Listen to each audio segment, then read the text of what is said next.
And welcome back to the show. Time for our regular Historic Places Trust. And this week, Alan Mollison takes us through St John's Anglican Church and all the history there. Let's take a look. John Turnbull Thompson was appointed the Chief Surveyor for Otago in May 1856, and 4 months later he travelled to Southland to survey the Murahiku block and in particular to establish a town in the south. This town was to be called Invercargill.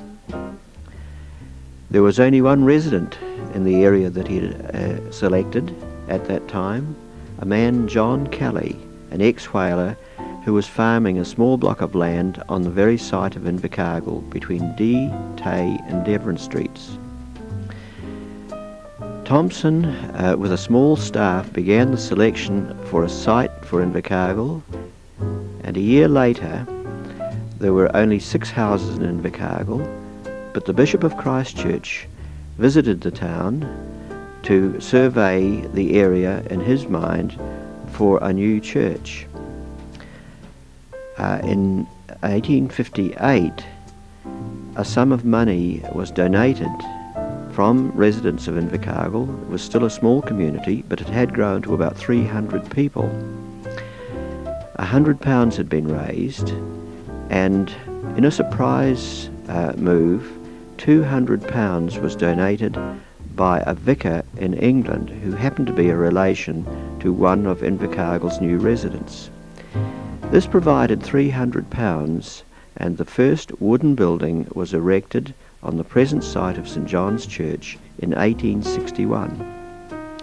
By 1863, the gold rush had begun, and this caused an explosion in population in the small town.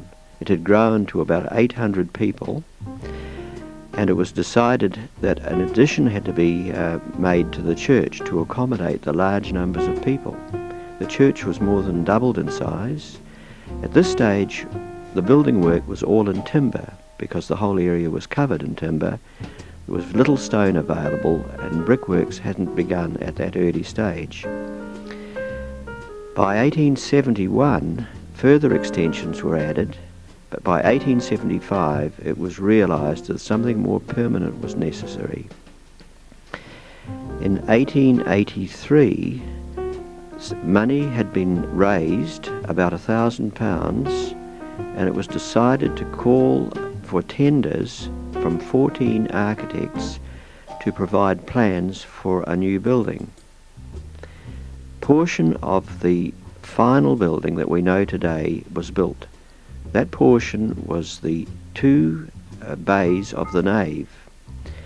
The money at that stage had run out, and little more could be done until 1889, when it was realised that the time had come to consider fundraising to complete the building.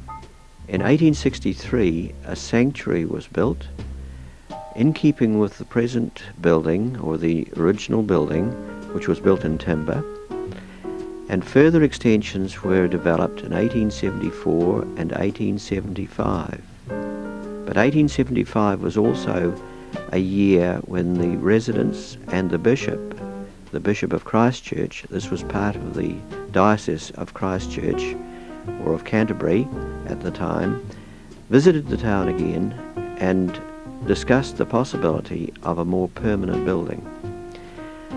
By 1885, a new building was designed to the design of Mackenzie and Gilbertson, a local firm of architects, one of 14 firms that were asked to provide designs for the new building. The style of architecture chosen was Gothic. This was the style of church buildings of the time.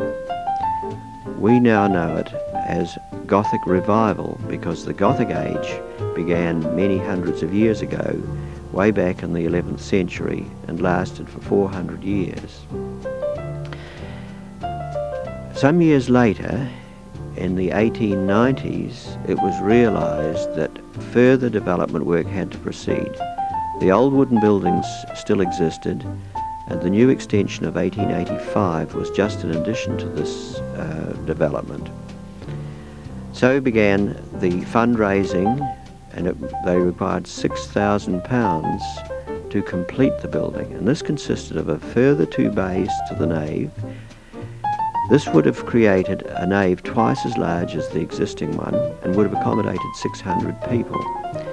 The old wooden buildings were to be removed, the chancel, the sanctuary, and all the associated rooms, including the choir, the lady chapel, and all the various areas that we see today, were to be designed and built. Unfortunately, by 1810, when all the plans were completed, it was realised that only half the amount of money had been raised. The tower was deleted, and 2 of the 4 bays of the nave were deleted. There we go. Well, stay with us after the break here on the show. It's Weekend Events.